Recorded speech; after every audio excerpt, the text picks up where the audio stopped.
Solo queuing in Siege is extremely difficult, especially if you don't have the right tools for the job. That's why in today's video, I'm going to be showing you the best operators in Rainbow Six Siege for solo queuing, starting off with Sentry. Sentry is a defending operator that allows you to bring multiple secondary gadgets in your lineup. The reason why this is so useful in solo queue is because it's very hard to rely on teammates to bring the right secondary gadgets. A lot of time you're going to notice that your team doesn't have barbed wire or doesn't have a deployable shield or some other form of vital secondary gadget for the bomb site you're going. And Sentry can be the ultimate solution to that problem. But Sentry's strength doesn't just stop in his ability to bring good secondary gadgets. He also has access to a great weapon loadout to match, with his two primary weapons being the Commando 9 and the M870 shotgun, and then his two secondaries being the C75 auto and the Super Shorty. The Commando 9 is a really solid SMG on the defense with decent damage and a solid fire rate, and then the M870 shotgun is a really fast fire rate pump shotgun, which when combined with the C75 auto allows him to be pretty dangerous in the close range. However, I think the stronger combo on Sentry is the Commando 9 and the Super Shorty. This is because the Super Shorty can help him set up the bomb site for his team, and the Commando 9 can still allow him to compete at medium distances. Because of the reasons I've described so far, Sentry is extraordinarily versatile and has the potential to be an extremely solid choice in solo queue, especially when your teammates are communicating and you can't rely on them to bring the proper secondary gadgets. And the same thing can be said about Striker, which is the attacker version of Sentry. Striker, just like Sentry, can bring multiple secondary gadgets on the attack. However, I think this ability on the attack is slightly stronger, and the reason for this is because of one big combo,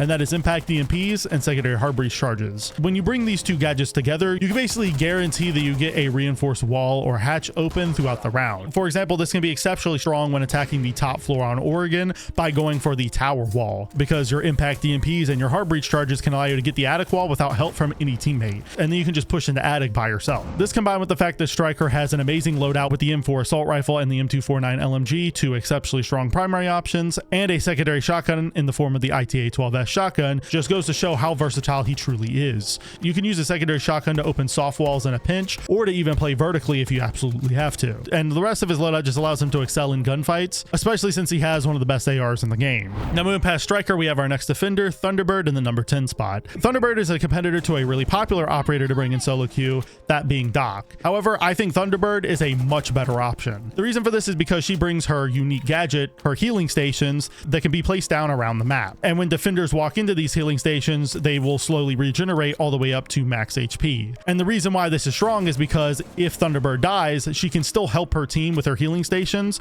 unlike what happens when Doc dies, because Doc's stim pistol is only useful for as long as he is alive. When you combine this with the fact that Thunderbird's primary weapons are miles ahead of Doc, those being the Spear 308 assault rifle and the Spaz 15 shotgun, and that she has secondary weapons that can compete with Doc, those being the ITA-12S shotgun and the Bearing 9 SMG, really goes to show just how strong Thunderbird is in comparison to Doc. And then when you take into account that she has access to barbed wire and a deployable shield on top of all of that, I think you can see why I think Thunderbird is a strong choice in the solo queue. You can help your team heal off any chip damage, you can bring some great weapons to help you frag out, and you can bring some of the strongest secondary gadgets on the defense to help fill in holes in your team's secondary gadget selection. And in the 9th position, we have a historically strong solo queue operator, and that is Iana. Iana is considered to be a strong solo queue operator because her gadget allows her to gather near infinite amounts of intel, since she has access to infinite clones of herself. This is extremely crucial in solo queue, especially on the attack, since you can't really rely on your teammates to drone in for you or to call out anything for you. So being able to have a gadget that can allow you to gather your own intel basically freely is huge. And when you combine that with the fact that she has a top tier loadout with the G36C or the ARX assault rifle and the GON 6, it makes her a really exceptional entry fragger for solo queue specifically. The only real downside is that she doesn't have the best secondary gadgets in the game. She only really has EMPs and smoke grenades, but those are still strong in specific circumstances,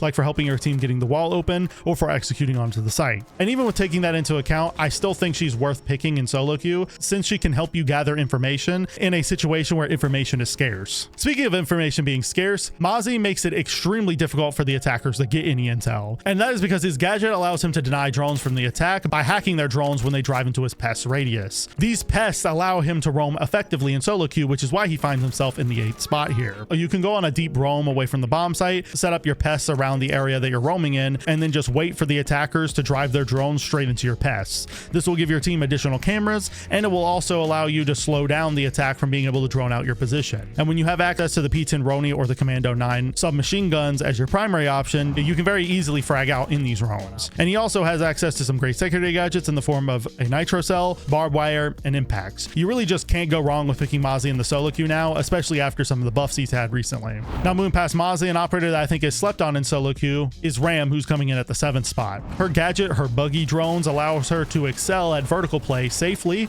but her drones also allow her to make plays by making loud audio, which can open up opportunities, and by instantly breaking barricades, which can catch the defense with their pants down. This combined with the fact that she has the R4C assault rifle and the LMG-E LMG, two of the most popular guns in their respective categories, and a secondary shotgun to make additional holes that her drones can't, makes her an exceptionally strong operator in situations where you need to play vertically. And to top it all off, she has access to smoke grenades and flashbangs, which are really good secondary gadgets for the site execute. So if you need to play vertically and you're worried about getting nitro celled, Ram is the perfect choice in solo queue to prevent that from happening. One of the newest operators that I think excels in solo queue is Scopos. The reason Scopos finds herself on this list is because of her gadget, which allows her to swap between two different robots at will. This allows Scopos to roam off site, and if anchors start dying on the bomb site, she can just immediately teleport back by switching to her other robot. This combined with the fact that she has access to the PCX-33, one of the best assault rifles on the defense, and impact grenades, allows her to be a one-man army capable of pulling off plays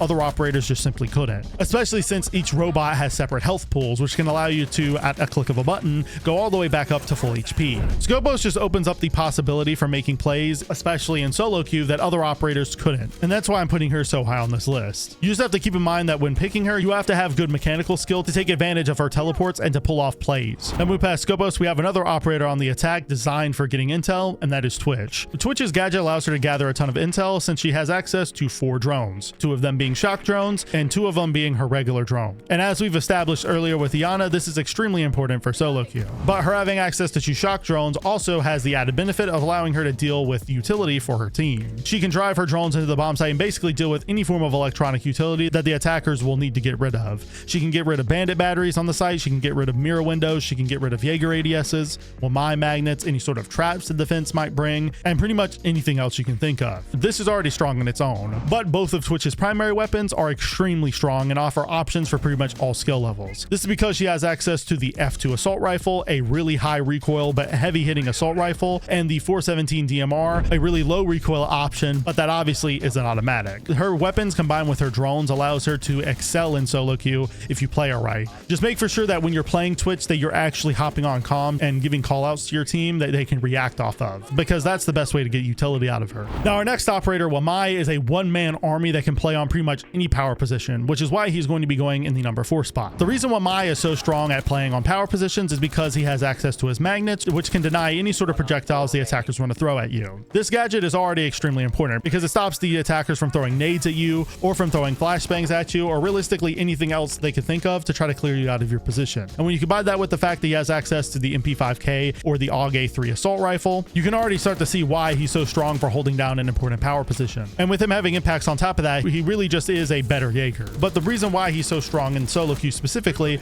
is because he gets his magnets slowly over time, which allows him to play on a power position and slowly throughout the round as he survives more and more, throw more magnets to protect himself on a position. And since you're able to protect yourself with your own gadget, you're able to extend the amount of time you're able to play on a power position by just throwing your magnets around. But you don't necessarily have to play on a power position in solo queue if you don't want to. You can also just play on the bomb site with Wamai and just throw your magnets around to protect your other teammates and to protect important utility that's on the site. The possibilities are really up to you, but Wamai definitely excels the best when you put him on a power position. And after Wamai, we have one of the most versatile operators in the entire game, and that is Buck. Buck is an operator that many of you will not be surprised by being on this list. And that's because his gadget, his underbarrel shotgun, is amazing for vertical play and also for pulling off plays by opening soft surfaces extremely quickly. And on top of being able to open soft surfaces, his gadget also functions as an amazing shotgun with stupid range. These 3 aspects of his shotgun allow him to excel in situations where other operators couldn't. You can drone out defenders in an area and use a shotgun to open up holes extremely quickly and catch them with their pants down. You can play vertically from above the bomb site like you would with any other operator, and you can also play vertically from below the bomb site, which isn't possible with anyone except for Buck. This combined with the fact that he has the great assault rifle, the C8, and flashbangs or secondary hard breach charges makes him the perfect operator for you to choose in solo queue.